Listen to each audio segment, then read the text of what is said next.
Well, welcome to Lessons from the Sideline. I'm Tom Crean, and I'm doing this as part of the Harbaugh Coaching Academy. My two brother-in-laws, John and Jim, a little busy right now with their NFL football teams, but this is a family affair and something that we've enjoyed. And if you've heard this, you've already heard John and Jim inside of this podcast too. I thought outstanding interviews with them. The interviewer was okay, but the subjects were great.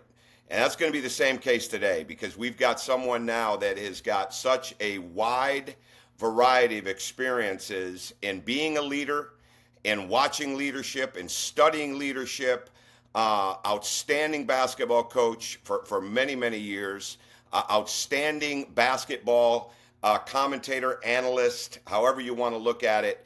Every aspect of it, a tremendous clinician in basketball that's done it not only in the United States, but throughout the world. Two sons that are in the game right now, one with the Washington Wizards as an assistant coach, one with Harvard as an assistant coach. And again, a guy that I've known for a very long time. And you've heard from John and Jim and now with Fran. The three of them were all in our wedding 32 years ago when I married Joni Harbaugh and the day she became Joni Crean. But there's so many things that Fran and I could catch up on, but we want to talk to you and give him every opportunity to share some great leadership insights. So with that said, welcome, Fran, to the Lessons from the Sideline podcast. I love being on, Tom. The first two guests were obviously two guys I admire. You know, at my stage of my career, I always say wisdom is a combination of many failures and some successes. And like you do, you just try to pass on that wisdom, quote unquote, to young coaches. In my case, in your case, young broadcasters too. So I love sharing the game, as you know, better than anybody, and I love learning. And I think you'd agree because you're in the same ilk that I actually learned something about basketball every single week of my life. I really do. And there's always things that I say to myself, man, I wish I knew that when I was coaching, whether it's a drill or a play or a way to deal with young people. So we'll just kind of go back and forth because I've got a lot of wisdom because I have a few failures and Well, hopefully some but you've got a success. lot of wisdom because you've had a lot of success too. And Yeah, if there's so many things that you do, and if people only knew you, let's say they didn't know anything else, but they knew you were on Twitter, on X, yeah, and the things that you provided people, that would be a benefit in itself, even without knowing all the experiences that you have. And you're such a great person to follow because it's always going to be in a teaching mode. And there's some fun, there's some sarcasm, there's some yeah, coming back at people, but yeah, 95% of the yeah, time, people are going to learn something when they go there. And I want to start with that into yeah. this transition.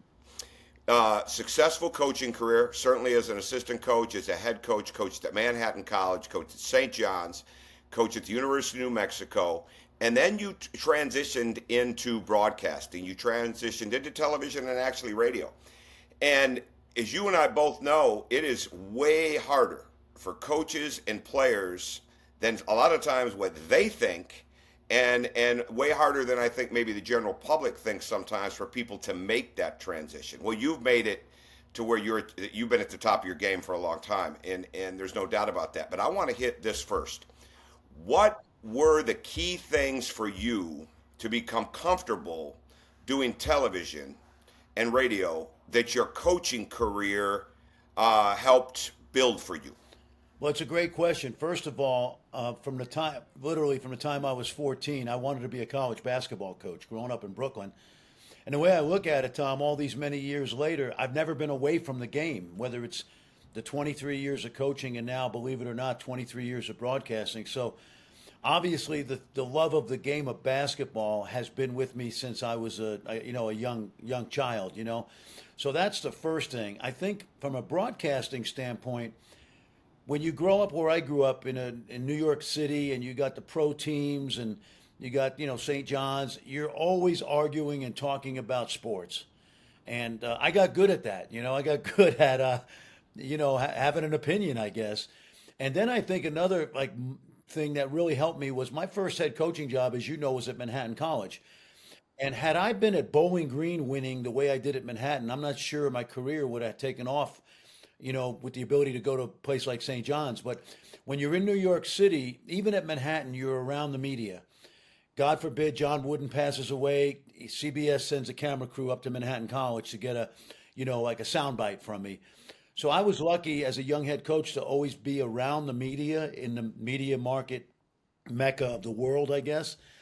I got really comfortable talking into a microphone, and some of it's my background, as I said, but some of it is just repetition and the love of the game and sharing the game. So I'll never be at a loss for words when it comes to having an opinion on the game of basketball. And it just kind of happened gradually. And I can tell you, like, I just told a young head coach, first time head coach, Stephen Pearl, I said it took me 5 games as a head coach for the first time to figure out, hey, I can do this. And it's very similar in broadcasting. You know the subject, and all it's a matter now of the the technique and the, I don't know what they call it, just knowing how to put a headset on and listen to a producer in the truck. It came really naturally, and I know for you it's the same thing. But the overarching theme is I've been a basketball junkie my entire life, and I love sharing what I know, and then also what I keep learning and pass it on. See, it's easy. Mm-hmm. No, I think you do fantastic with that. If there's one thing I've learned from broadcasting, it's a lesson in small group leadership every night. Whether you're in the studio, whether you're in the game, Yeah. whether the crew is with you. Then there's sometimes it's Remy games, which means your producer, your director. You may not even see them because they're back in either Bristol or Charlotte or someplace like that. What are the biggest takeaways that you've gained right now that would help people from what is the key to being involved in that small group leadership? Because really, at the end of the day, Yeah. for coaches, for leaders, that's really what it boils down to. Well, let's So, what are the greatest lessons you've yeah. taken now? Let's educate people. Like, when you and I are in front of a microphone or a camera at a game or in studio, there are production people either in the truck or in the studio with you that are essentially the coach of that broadcast. What I learned early on, and it took me a couple years, that if they're producing the game, I'm really the executive producer. Like, oftentimes you'll work with people who love basketball, but they don't know basketball like you do. And because you and I were coaches and teachers, my goal every night on TV is to explain the game in a simple way that the casual Fran will say, well, I didn't know that. That's really cool. He just taught me something. And I have to teach our production people the same thing. There's got to be a comfort level that I know they're in charge of the broadcast. They know what looks and sounds good, and they produce the game. But I, in a sense, like a TV producer or a movie producer, I'm the executive producer. For that game, I know what's going to be important. I try to distill it down to a small couple of themes that they can follow me, and also the fan at home can say, boy, that's pretty good. I learned something. Because one thing I learned early on, we all want to show people at home how much we know about the game. And then I think you get overloaded and you get the diarrhea of the mouth. And I learned from some great people. And by the way, everything I've learned about TV broadcasting, I learned from the great people that you and I work with. And I learned that less is more sometimes. Pick out a few things that you want to hit home on and hammer them home so the fan at home, casual or a junkie, can say, wow, he just taught me something. And then the other thing is, you got to have fun with this. Even though you and I, are getting this opportunity to be on ESPN or Peacock or Big Ten Network, whatever it is, it's entertainment. Whether it's storytelling or having fun with your partner, you got to be able to make fun of yourself, self-deprecating humor. You can't, and I tried not to act like a know-it-all. I try to act like the guy at the bar that you like having a conversation. I'm drinking an iced tea, by the way, but the guy at the bar that you enjoy talking with while you're watching a game. You make a great point, and I'm going to go to another question in a second, but I think this is so important because whether you're a parent, whether you're a leader, a coach, whatever it is, and you're watching this, listening to this, what happens is we all have a tendency, and I know I do as much as anyone, to overtalk, to have so many thoughts going on in your head. And even though you've written them down at times, you still keep going. What has broadcasting taught you that if you walked into a boardroom, you walked into a meeting room again, about being succinct and really being able to get your point across? And how do you go about making sure that you stay, so to speak, on time with that? Collaboration, inclusion. you may know more about that particular game that night when Kansas plays Baylor than anybody else in the production crew and on the talent side. Me and let's say John Shambi, my play-by-play guy, but I have to come across uh, collegially. I'll give you two examples, and these were two great lessons. My first game with the great Brent Musburger, and I mean that sincerely, man. That guy, I had so much fun. Yeah, Hall of Famer, right? I mean, so many great moments in sports broadcasting he was a part of. But I'll never forget, we're having lunch at McAllister's in Lawrence, Kansas.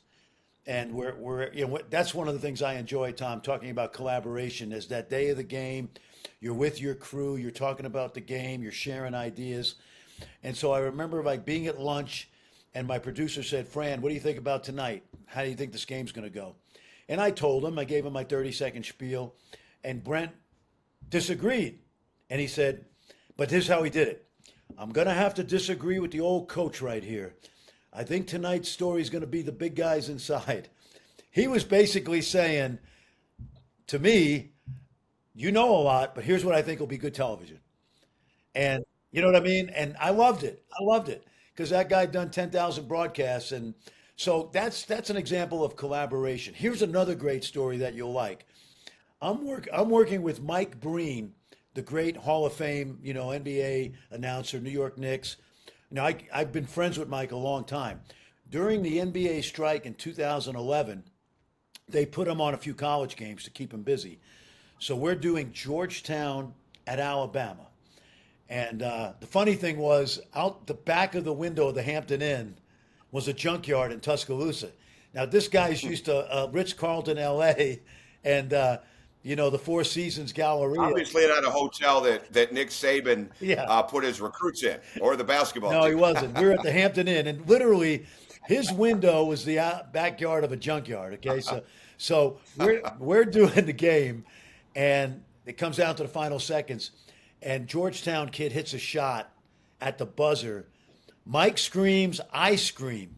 Okay, at the same time, the game ends. He takes his headset off and he says, "Hey, I let you talk for 39 and a half minutes. The last 15 seconds is my show." And I said, Mike, I didn't know that. And he taught me something. And Sure. and in speaking of collaboration, when I work with a young play-by-play guy now, I've been doing this a while, so they get maybe a little intimidated, but I'm working with Fran Fraschilla. I often say to them, either at lunch or before the game, hey, listen, in the last 2 minutes of the game, when there's a timeout, just say to me, Coach, what are they saying in the huddle? And then in the last 15 seconds, it's your show, and I'm laying out. And I want them to have a comfort level working with me because I've collaborated with them. So I think that's a big thing. And I think that's true of a superstar, right? On a great team, the superstar is the guy that takes the rookie out to lunch or, makes sure that everybody feels comfortable in that locker room. And I don't consider myself a superstar, but I think you get the point. Like the guy that maybe is in charge has got to be the guy that also has the empathy to say, hey, you're with me tonight. We're going to be a great team. I had a producer the other night when I was doing the Timberwolves game, Trevor Hendry, and he made a great point, and I want to throw this at you, and because I think this hits leadership too in a huge step with everybody. And he said, proclaim, then explain. And I thought that was really good. And because then I was thinking about it on the flight home, and I'm thinking like, that's how we've got to be as parents. That's how you've got to be able to get somebody's attention. Yes. And then be, especially in this world, right, where so much of it is coming on screen, right? Like get their attention. Yeah. So that they'll listen. And I always talk about it with a team. I'm writing this You down. don't try to get a team. You don't try to get a team to listen. Yeah. You pierce the team, or you pierce somebody, and now all of a sudden they are ready to hear it. They are ready to get better. But you don't just get their attention by throwing things out. So proclaim, then explain. Okay, in leadership, what does that mean to you, and what would be some of the best steps you go with that? Oh, I love it, man. I wrote it down. It's genius. Yeah, it really is. When you said it, I was thinking that's parenting, right? You make a hard But statement. it's coaching, it's everything. Yeah, It's every bit yeah. of this. It's anybody that needs to get a point across to people and Yes. keep them listening, whether it's television.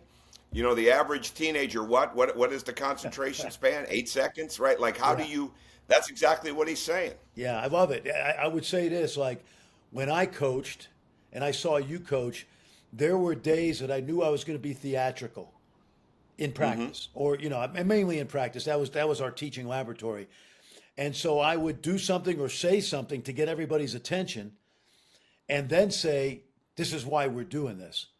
And it's almost like, and to your point on TV, I'll say something boldly. Now that's another thing, being decisive.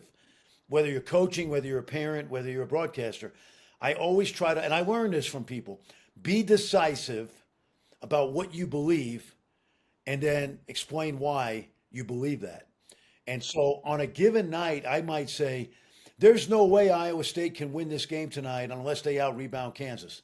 I'm just telling you right now, John, there's no way Iowa State can win this game unless they battle Kansas on the glass and win that battle. So I've made a decisive statement, and now I have to explain why. And that happens all the time. And it's the same thing with your kids. Like, you're in by 11, okay? You're coming home by 11 tonight. Dad, but wait a minute. No. You're home by 11. And then later on, in a quiet moment, maybe when we're in the gym shooting, hey, Dad, let's go get some shots up. Hey, James, you understand nothing good happens after 11 p.m. anywhere. Yeah, good point. Like, so I'm Sure. all I'm doing is protecting you. If you want to hang out with your friends at our house, bring them over. They can stay as long as they want. They can sleep over. So I love that. I wrote that down, man. Proclaim and explain. Well, I think again, and I think this why I knew this would be a fun podcast with you because everything in television, everything in coaching, everything in leadership, and that's one of the reasons that we've always been that we've always talked so much about different books because you've never just been locked into one sport or to one genre of book. You've Yeah. always been all across the map because you see the similarities, you see the comparisons, and I've been the same way. And I think a lot of that is what leadership is for people too. And I think, and again, I want to flip the script here in a second. One more television Yeah. question Yeah. after this, Yeah. but in coaching, okay, in television, in life, there's so many people, they make a bold statement. All right, they make a proclamation, right? You see that in coaching all the time. They make a proclamation, but they really don't explain anything. And they really, and then all of a sudden, well, they don't really believe that because I'm not buying what they're saying. That's a TV hit. Or they don't really know what they're talking about. They're just trying to get a viral hit. They're trying to get likes. How do you decipher, okay, when you're going through, and I think this would be helpful for a lot of people here, you knowing what you know, and you're hearing somebody come across, because you and I have talked about this, earnestness is the new, people try to sell earnestness as honesty. Well, a lot of times earnestness is just another way to be theatrical right now. And to you, like, how do you decipher through that? What advice would you give people on seeing between what's real and what's really not real, even though it sounds the same? I think earnestness is hard to be theatrical about, honestly. Because if you listen to somebody long enough, you can know whether they're full of it or they don't believe what they're saying. And you can often tell, even with coaches, right? Why do guys like playing for certain coaches? Like, I listened to John, your brother-in-law's podcast with you, and I've been lucky enough to be around John a little bit through the years. And like the one thing that just stands out about John is the players love him by and large. You're not going to please every single player, but there's a connection with players because he's so earnest about how he coaches. We all know that it's important to separate the transaction from the transformational development of a player, right? We've heard that many times. Who was it? Joe Ehrman, I think, the high school coach from Baltimore that said it, right?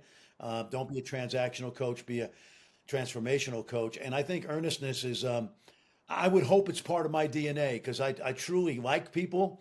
I love helping people, whether it's these up and coming broadcasters, whether it's my players when I was coaching, former players.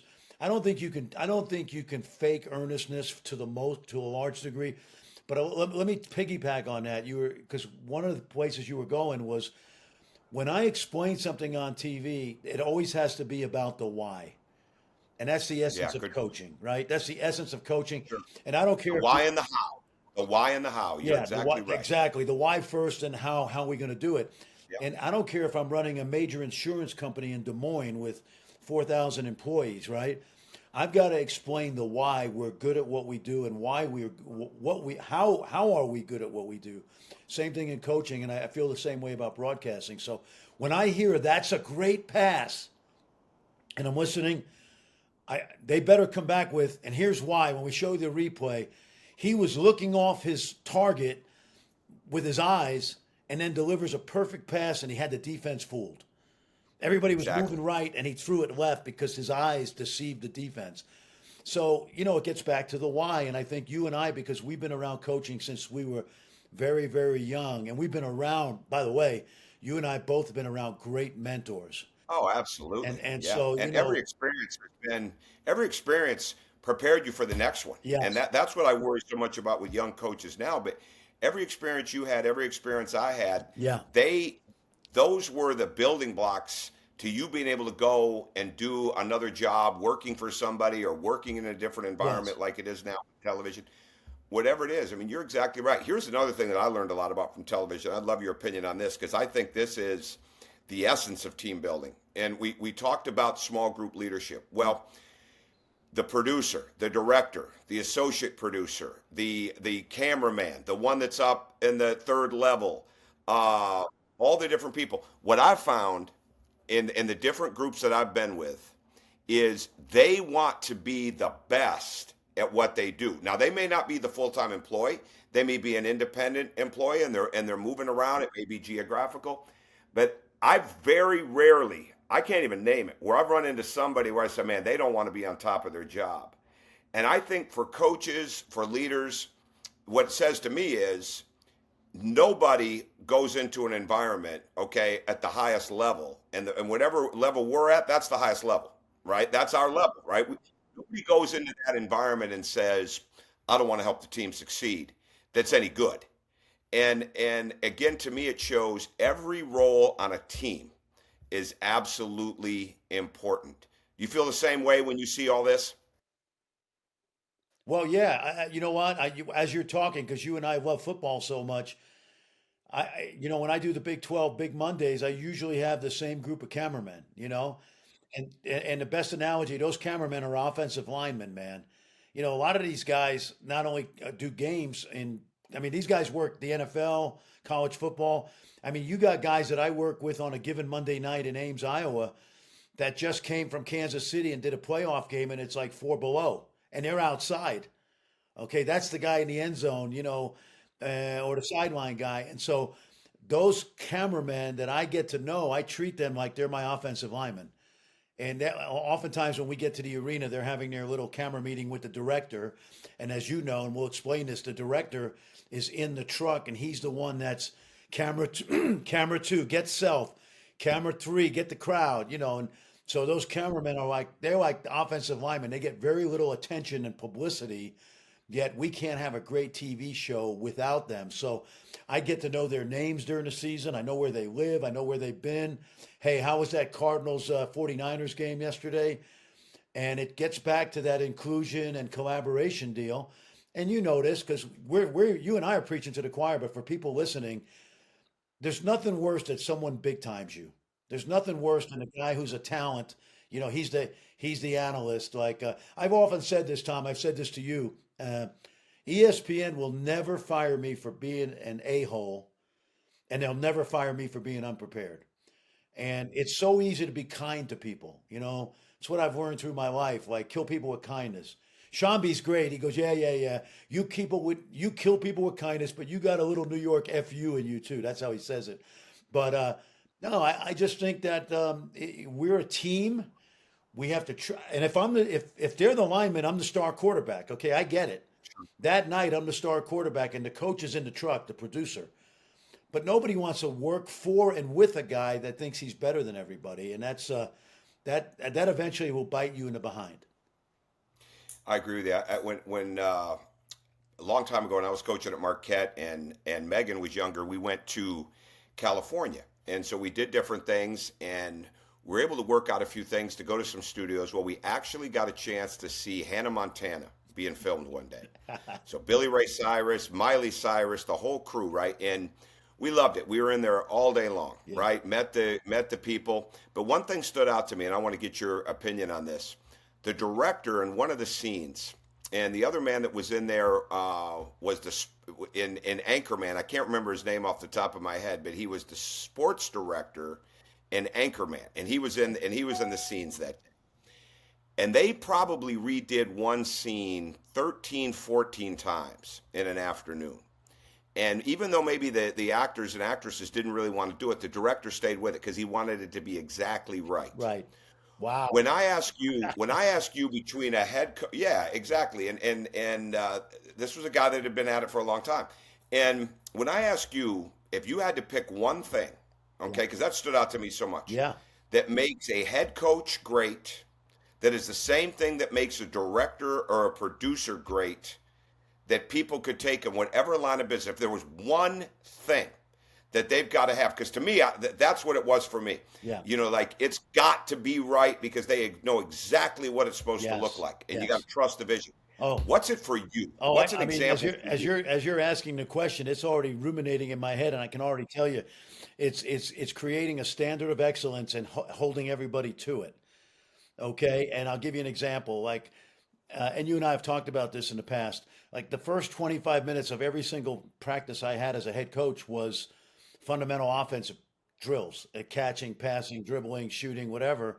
And trust me, it was monotonous. But what I would tell the guys is, and you've heard me say this, don't get bored if you're getting better. And what I would say to them is, hey, Ted, when's the last time you traveled this year? Coach, I haven't traveled in a game all year. I know. That's why we do the UCLA drill. You know, and I would say to them, you got to have empathy, right? So I'd say, listen, guys, I know you know this, but I'm bored when we do we call it perfection, first 25 minutes. I'm bored too. I want to put the tricky plays in. You know, or if you're the director of the Hannah Montana, you want to get to the final scene, right? You know, Sure. the culmination of this, you know. That's actually what it was. It Yeah. was the final scene, and they wanted it to be Perfect. They wanted it to be just absolutely perfect. And that's it what was I think amazing. it is. That production crew had a high standard, and you know those actors and actresses, they might be the best at what they do, but it doesn't mean that you can't hold them to that standard of excellence. And that you're to exactly me, right. that to me was about every single practice that I ever had. And you know, just so people know this, like I knew at the end of the season when I would go back to the practice plans with our coaching staff, and I would say, why are we doing this drill? This doesn't help us. We don't get anything out of this. Like I would analyze what made us have great practices, you know, and it sounds silly, but again, one thing, create a standard of excellence and hold everybody, including yourself, to it. And I don't know if I've told you this in a while, but I had an index card on my desk wherever I coach, and it said, prepare practice like UB Brown and Vince Lombardi were coming today. I remember that. Remember, Yeah, I grew up remember around you the saying corner. that Yeah. a long time ago. I grew up around the corner. And you're exactly right. You Yeah. just hit it. The 20, 25 minutes, that should sum up. If somebody walked in and saw your first 20, 25 minutes, or when you walk into somebody's Yeah. practice, Yes. that should tell you an awful lot about what that program is all about. As we move into, I want to stay on that subject as we move into the season, right? Because I'd be remiss if I didn't ask you some questions about the season that we're in right now in Yes. college basketball. Yeah. What are a couple of early things that you have seen from practice or in games that you look at and you say, that was really, really good? Well, I would have to say that it's not X and O, or Exactly. I would have to say it's relationships, honestly. Sure. I would have to say You were sharing the Houston story with me last night. I think that would be a great story for this podcast for people to hear. Yeah, Kelvin I got a Sampson's couple obviously from one the of week because I was at Nate Oates' practice on Monday, right after the Sure. Houston game. But you know, like Kelvin Sampson, we know he's a great coach. We know he's a smart guy. He uses the media to make the point to his team. We know that. I've seen him do it over and over. And he's got two very precocious freshmen. He's got a great freshman class, but two in particular. A guard, Kingston Flemings, and a big guy, Chris Sinak. And he knows they're good. They chose to go to Houston knowing that they were going to get hard coached for at least this year. I think they're both gone to the lottery. But they chose Houston knowing that this guy was going to be on them, be relentless, not let them slide. And they're responding. It's obvious on the court they're responding. They're both off to great starts. And so it's funny because he's been poor mouthing them, not individually, but you can't win with freshmen. They don't know what they don't know. He's kind of creating a message to them, but at the same time, he's preparing them for this season because they get coached hard every day, and they're getting it. It's obvious they're getting it, and he's tough on them. Yet the first two plays of the Auburn game, he ran for his two best players essentially. No disrespect to Sharp and Uzan, but in terms of pure talent, the two best. And they responded. They scored on the first two plays. They have great games. And the next day, when I see the press conference on Monday or Tuesday, he says, just because these two guys had a great game on Sunday, I'm anxious to see what kind of attitude they come in to our next practice. And that's theatrical, as you know, okay? Because he knows in his heart how good they are. And he knows the best way to get the most out of them is to stay relentless. But he does it with a humanity, Tommy. This is where it's really important. Like, he is with them off the court. They're in the office. He can joke around with them. He's got a great staff that can pick up the slack when he has to be the hard ass. He's a guy. He can be the kindly grandfather, but he can also be the stern dad that you don't want to let down. And so I think he does that, terrifically. And it gets back to theatrics. I'll give you an example. When I was coaching, I had one particular player on my team. My first year at Manhattan College, he had already suffered an ACL injury, so he was going to miss the season. Played at DeMatha, Ted Ellis. And he spent the whole year in my office with me. Come in the office, hang out, because he couldn't practice. And the next year when he was eligible to play, healthy, I should say, I could tell we had that special bond because we connected so well. And I said to him, we have a young team. There's going to be days at practice where I'm going to get on your ass, but you have to understand it's not directed at you, it's directed at everybody. And so there were some days where I would just chew them out. And I remember the other thing about coaching that you and I both know, there's nothing better than when you have a hard practice where there's still 7, 8, 9 guys hanging around talking. Absolutely. You know what I mean? Or shooting. Yeah, shooting on the court. Absolutely. Shooting, talking to the coaches. And I'll never forget one day after a particular practice where I was on him hard. He comes over to me. He's drinking his little Gatorade bottle. And we're sitting there. We're watching guys shoot free throws. And he goes, hey, coach, think you overdid it today? I go, yeah, probably. I go, you okay? He goes, oh, yeah, I'm great. But he just wanted to let me know, like, I know I'm your whipping boy, but you kind of, don't go too far. Oh, you're right. He was joking about it, but that's the kind of relationship you can have with players if they truly know you care about them. And that caring has to be 365, 24/7. It's about families. How's your family doing? Where's your sister going to go to school? She's a great lacrosse player. Coach, she really likes Maryland. Wow, that's cool, And all those things add up so that when you ask them to keep the standard high, that standard of excellence, they're with you because they know you care about them. Absolutely. And again, that being in the gym is so important. I've never coached an NBA player that was one of the last ones in the gym for practice and at the same time one of the first ones out. Yeah. Now, I've had guys that come in a little late, maybe because of classes, or not late, but they're rushing in because they had a class in the afternoon. Anthony Edwards didn't love to get to practice early, but it was hard to pull him out after, right? And it's like that's such a big part of it. And you see so many practices. Let's stay on that same subject. Well, hey, you mentioned that. Let me tell you one thing about practice before you ask me, because I think you'll really like this. I think you'll really like this. Because it gets back to the theatrics and relationships. Sure. And I know I've told you this story, but I want people to hear this. We had a season, well, the 94-95 team, I had like 8 freshmen and sophomores. We didn't know how good we were to start the year. We really didn't. I was scared out of my mind.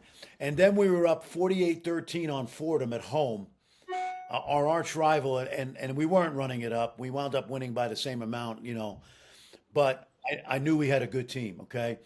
And there was a practice late in the season. I'll never forget this. It's the greatest moment of my coaching career.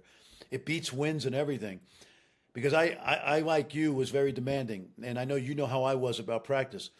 And we're 22-2. We play on a Monday and we don't play till Saturday. So I give them off Tuesday. And I come in Wednesday morning and I said to my staff, I think we could use another day off. We play Thursday and Friday. We practice Thursday and Friday. We'll play Saturday. I think we're good. I want to keep them sharp, but I don't want them to think I'm satisfied. So here's what we're going to do. 5 minutes into practice, I'm kicking everybody out. I'm going to make something up. And they're looking at me like, really? I go, yeah. Now listen, they'll get 2 days off, but they'll also think that I was disappointed and that, I wasn't happy. So 5 minutes in, guy drops a pass in our perfection drill. I go nuts. It's totally an act. You guys think you're better than you are. You're 22-2. You come out here, you BS around, and I kick him out.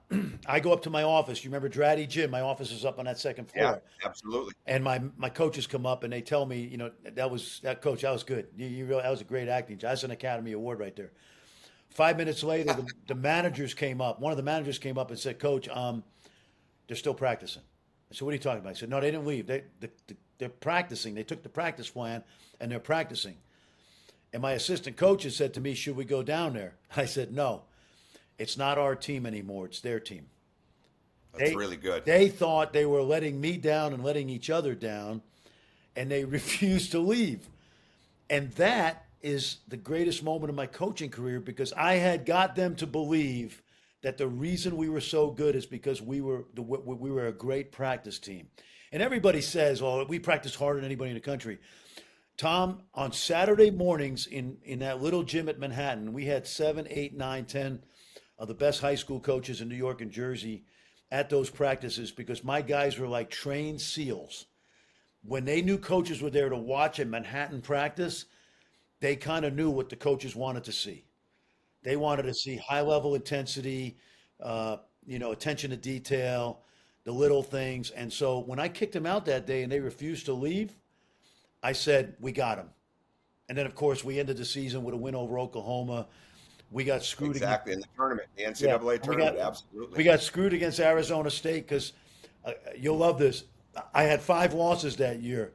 Joe Mingle did 3 of them. He did the Hopefully same. He's not listening. I hope he's still alive. If you or his family, yeah. His family. But I lost to St. John's in the Garden on a bad call late. I lost a conference championship game in double overtime on a bad call late. We still got in as an at-large, miraculously. And the Arizona State game, we scored to go up 5 with 4 to go. He waves it off, calls a charge on my guy. The place is going nuts. But anyway, my whole point is, the theatrics of creating a mindset that the standard of excellence. Hey, all these years later, here this is the adage right here. You remember the wins, but you live with the losses, right? No matter what. All those years later, still live with it. Final couple questions, and I want to ask this because this is topical in the sense that you saw Alabama the other day. Then they go into the United Center in Chicago, and they beat a very good Illinois team. When you were in that Alabama practice, you watched Nate Oates practice, you leave that practice. What did you see that made you look at that and say, you know what, I'm not surprised they go on the road and win like that? Well, he has a great confidence level in himself. Like, I would say this to him. I'm going to say it on the air, so he may hear this. He's a very confident, close to arrogant, but there's a humility about him. And let me tell you what I mean. He always hires guys that are really smart. Mm-hmm. He sure does. You and I have said this to each other before. A's hire A's and B's hire C's. Sure. And so he's got like Chris Fleming. He's lost coaches. Think about it. He's already gotten the number of guys head coaching jobs. Absolutely. And then he goes and hires smart people. Or I believe in 2 years, correct? Yeah, I think Ryan Pinot now at Arkansas State, Hodgson over at South Florida. He's got Chris Fleming that just came from the NBA. He's got Brian Adams who's been in the NBA. So, but here's what I mean by that. I don't mean that as a criticism. I think I consider this a positive. He believes in what he believes in. He hires great people to implement it. And then he breathes confidence into the players. Not once during the practice did they take a shot that he complained about. And they didn't take a lot of bad shots. They took a lot of open threes. LeBaron Philon did not make a shot on Monday. I text with Nate after the win where the kid was brilliant. He was brilliant against St. John's. And I laughed because like he's created a mindset with that kid of amnesia. That kid could miss 3 in a row and he's going to take the 4th one. And so I think what really stood out to me with Nate is just this, inherent belief in this is how we're going to play. We're going to play fast. We're going to shoot a lot of threes. That means you guys have got to shoot a lot of threes, meaning the players. And I'm going to live with the 7-foot kid shooting a three. And I think breathing confidence in his team was something that stood out to me. That makes a lot of sense. This final question, and I think this hits a lot of people. You've got to tell James and Matt, okay? Obviously, you've told them a lot over the years, two coaches. I think this is great because everybody's got a view of sports right now and of being coached and being coached hard or being coached tough or not tough enough and moving around, all those different things. What's the best piece of advice you could give your sons, a young player, parents of a player, or somebody going through this process right now of trying to make a career about this subject, mental toughness? What would you tell them? You Or know, what have you told them? I will say this to you because I've observed it in both of my sons, and I don't necessarily think they got it from me. But what I'm most proud of with both of them, James is a 5'10", 150-pound NBA coach. All right, and what I'm most proud of with them is number one, they're themselves. They're not dad. I was sometimes, like you, very intense. They're honest. James has the ability to tell CJ McCollum, I don't think that was a good shot. That's not a good shot you took right here. We still have. I know you're a great player. You made that shot, but look over here. I think Sar was open, and we're trying to get him confident, CJ. So now this is all made up. He didn't do this.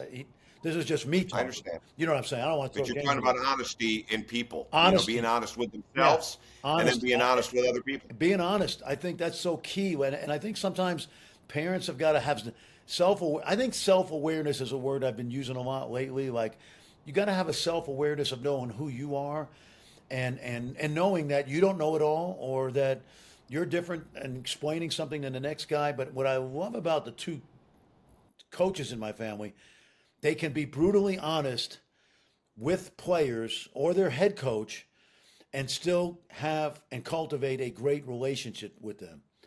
And I think that's critical because I know I had a couple occasions in my coaching career where I didn't have people on my staff that would tell me the truth. They told me what I wanted to hear. And I just think that wasn't good for me.